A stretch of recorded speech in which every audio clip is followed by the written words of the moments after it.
Hello everyone, this is JBB from TalkingAboutGames.com and the Post Game Report podcast. I'm going to reveal how I edit my podcast using Garageband on the iMac.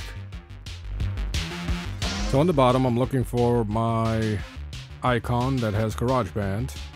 Obviously, I have it open already. So once I find it, you see the little icon over there.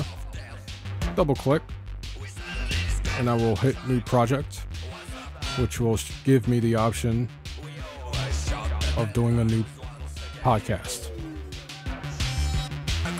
We have several different neat features that if you want to play around with, you can, but obviously we're going to do a podcast. And from here, you can select the folder you want to put your podcast in.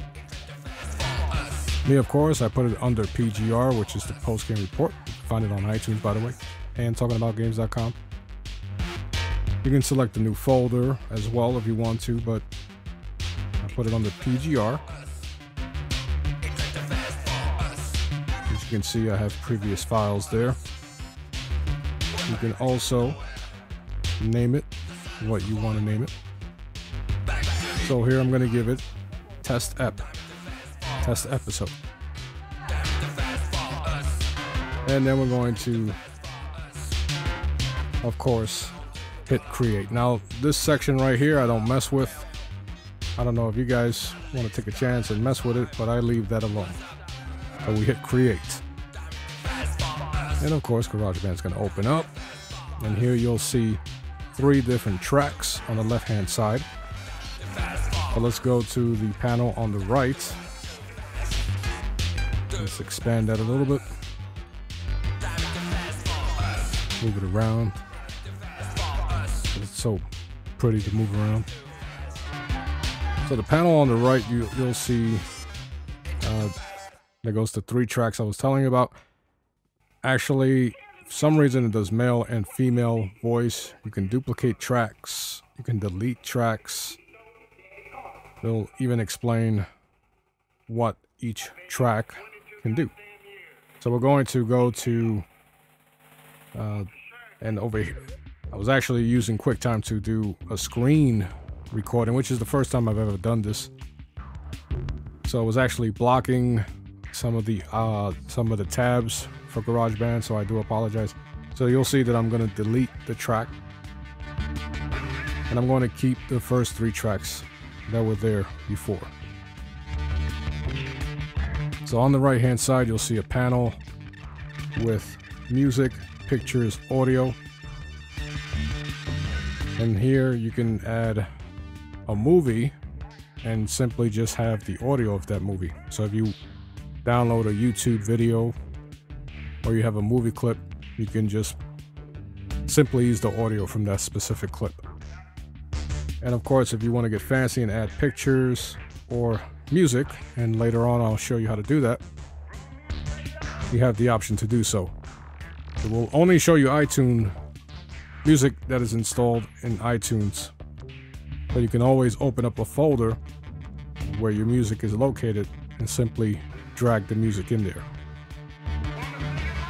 So I'm clicking male voice, of course. So if you're like me and you like to record a podcast with several people, before I get to that, you'll see different filters. So you have vocals, then you have podcasting. I use male narrator, but you can also use male radio narrator. I like to use the male narrator. Male radio noisy. My bad. But I use male narrator noisy. It just makes me sound pretty cool. You have the option to go to File and open up a new project or bring a file in, but what I like to do, go to my downloads or my folder, find the file that I want to edit, and drag it. This particular file is from Skype. So when we record on Skype, all of our voices are in one track. So I don't have to put multiple tracks. I don't have to use female voice and jingles. Jingles I will use for my intro music and outro music. And you'll see here that my file is uploading. And for some reason, certain files, or I guess I gotta reboot my Mac, but there are times where the file will take a little while to actually load and I can't see the waveforms. You see them coming in little by little now. So I'm playing the WAV file, or the MP3, in this case it's an MP3 file. Just verifying that it's the file that I want to edit. And I'm figuring out what I want to keep and what I want to remove from this file. There's a lot of times when you're recording via Skype, you'll have a lot of junk in the beginning. There'll be a lot of talk, setting up, discussing show notes, people coming in and out of Skype, and obviously you don't want that in your audio. So I'm just showing you the bottom. I don't know the technical name for this specific section in the bottom, but what it does, it magnifies your track. So you're seeing all the waves, all the audio waves in a magnifying view, and this is really helpful when editing, especially fine-tuning your editing. So at the top you'll see my red bar approaching the audio waves, and I'm circling them right now. I want that to be my introduction. I'm verifying that that is what I want, and I want to cut out the junk that's in front of that start point. And there are several ways to do this. I like to use the keyboard. There's a lot of keyboard shortcuts that comes in. It's a godsend when editing. So learn the keyboard shortcuts as well. So there goes my start point. I simply drag my red bar indicator to my start point. Now you can go and hit Command on your keyboard and T. That will split this track.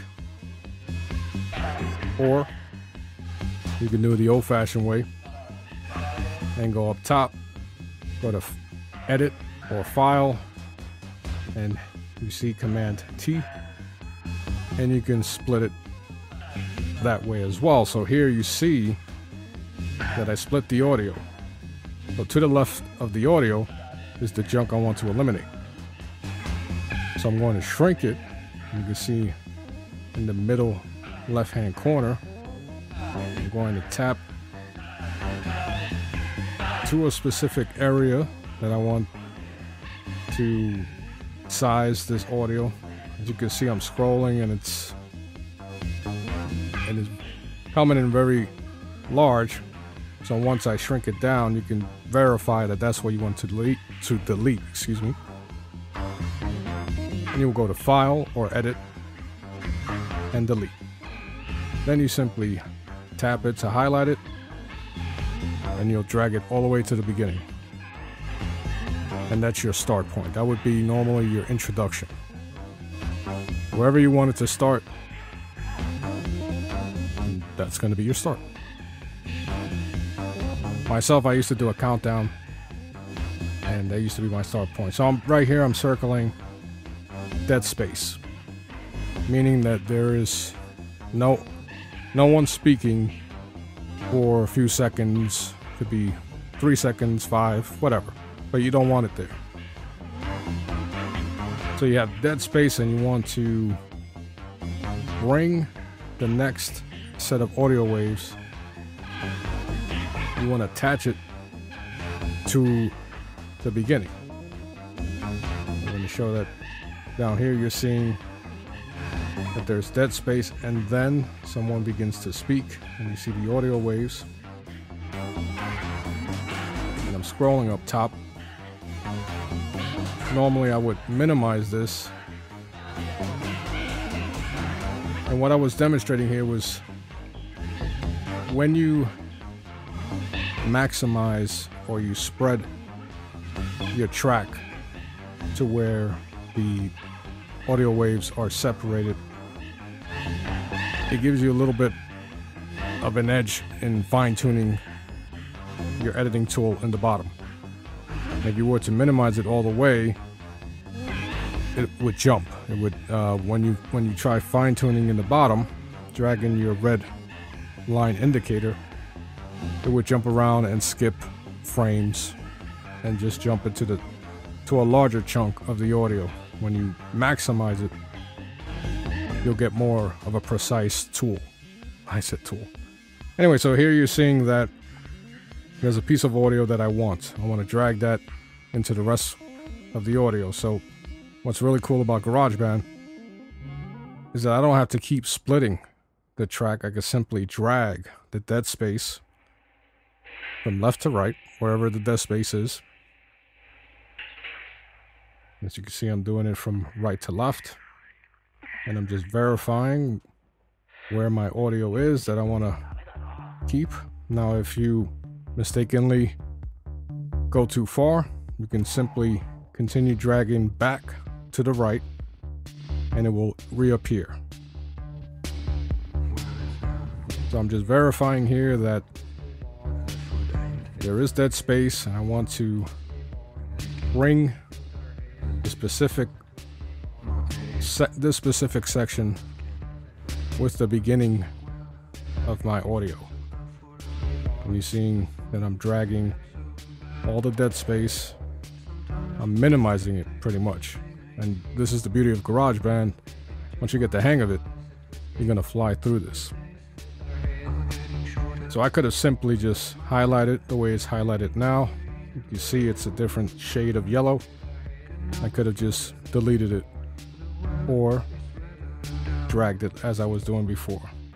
Deleting, once you're secure, deleting is definitely the quickest method. And I'm going to show you how to go to backtrack in case you make a mistake and you delete something that you don't want to do. So I'm highlighting both of these bits of audio that I just trimmed and I determined that I want to keep.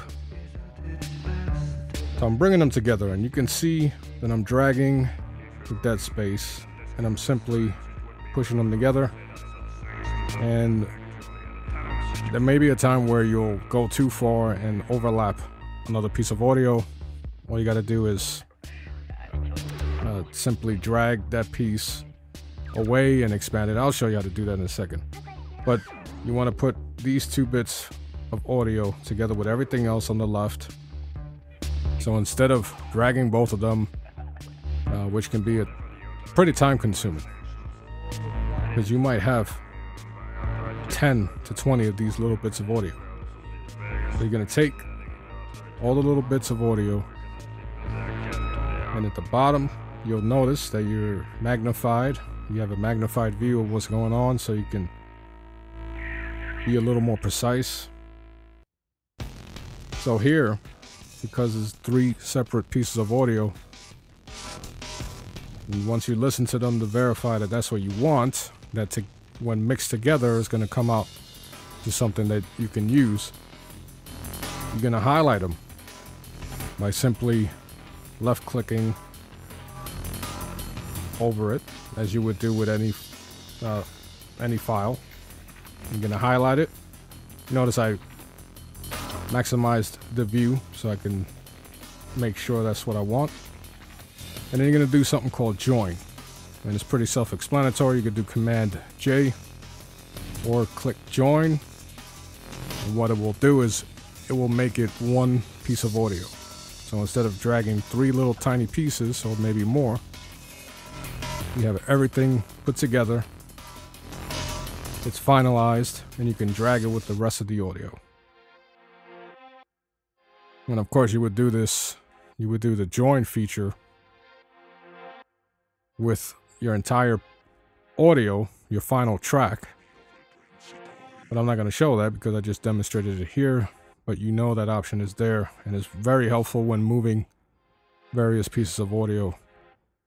Because believe me, if you're moving 10 to 20 tiny pieces of audio, around, you're gonna mess up. So you'll see that when I hover my mouse, there's various symbols.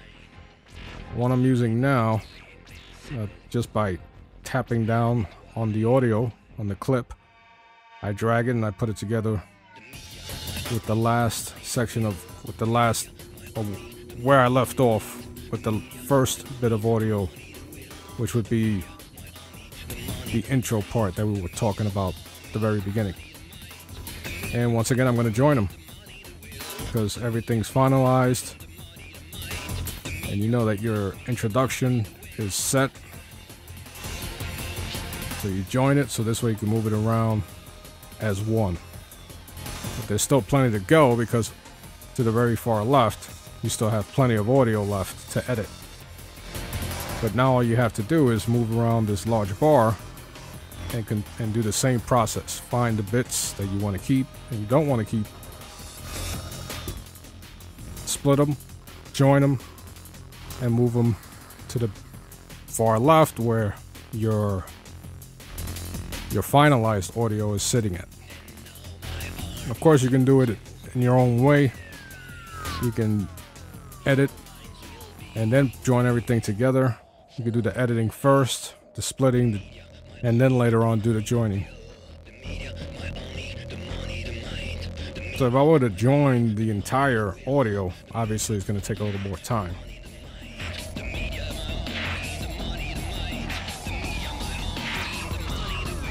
And then what we have here is I have a section of audio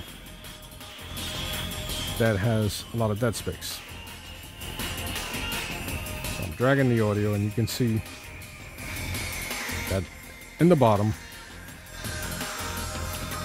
I'm viewing the dead space. But remember, if you're new to not iTunes but GarageBand, the bottom panel is your friend because it's going to magnetize your, not magnetize, but it's going to magnify. There we go. Magnify your audio so this way you can edit a whole lot better. And you can do it quickly or you can take your time. It's all up to the editor. Some people, it takes them a day. So it's all up to you. So what I'm doing is I'm deleting dead space, and see, I'm deleting more than I should. But as I stated before, all you got to do is, the beauty of GarageBand, you can accidentally go too far when dragging audio, when pretty much erasing audio you don't want, and in case you accidentally erase something that you want to keep, you can simply drag back. Or you can hit Command Z and it will undo your last action. Actually, it will, if you continue to hit Command Z, it will, you can pretty much go all the way to the beginning, but it will undo everything you just did. So there, I found the pieces of audio I want to keep, and I'm joining them. So this way I'm moving them around more and it's unified and I don't have to worry about moving 100 little pieces of audio around. So here I'm looking for music. Now the reason why I'm looking for music, because let's say I want to put an intro song. Matter of fact, let's go to the intro. Let's go to the intro a little later because we still have a few things to do. Once I make up my mind as to what I want to do. Now, as I stated, you can look here. I'm showing you that I have folders on my desktop with music. I open up the folder and I can simply drag a track, usually where jingles, the third track to the bottom. That's normally where I would put my audio, my music track. So instead we're going to go find an iTunes track. You can preview the iTunes track by double clicking or playing at the very bottom. You'll see a play button. and you'll see the track loading. Of course, you're going to drag it to the very beginning. Now, some people like to have at least,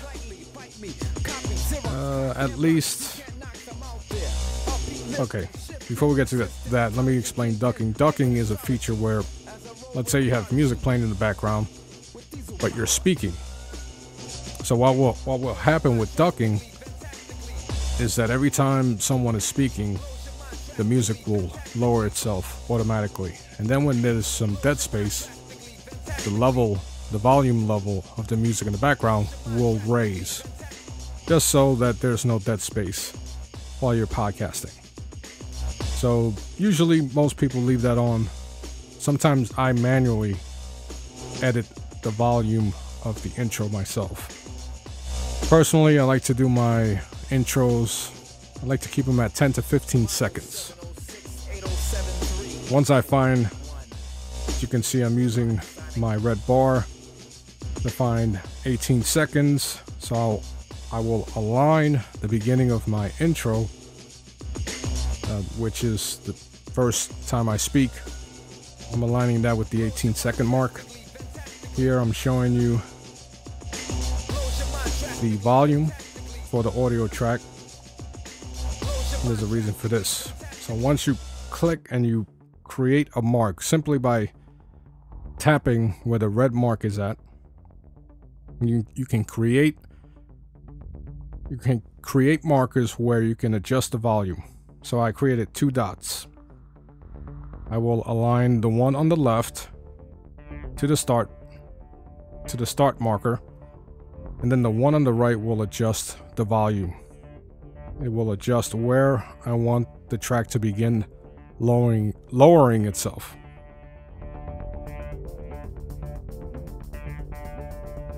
So I usually go anywhere from 16 to 14. And you can see how it's going from negative to positive. So you can actually raise the volume if you want to. You could do that also with the audio, with the vocal track. So for demonstration's sake, that is my intro. That is my intro music. So what I'll do is minimize it, which once again is on the left hand side in the middle section. You see the mouse hovering over it right now. So once I tap to the left, it minimizes my work. So this way I can see where everything's at. Once I put everything together, before I join everything, I test the intro music just so I can make sure that when my voice comes in, I'm not drowned out by the background music. And when I determine that the background music is where I want it to be, I move on to the outro music. Now, before you put any outro music, verify that everything is edited. That is a no-brainer. So I'm going to find me an audio track. I'm going to put it towards the end.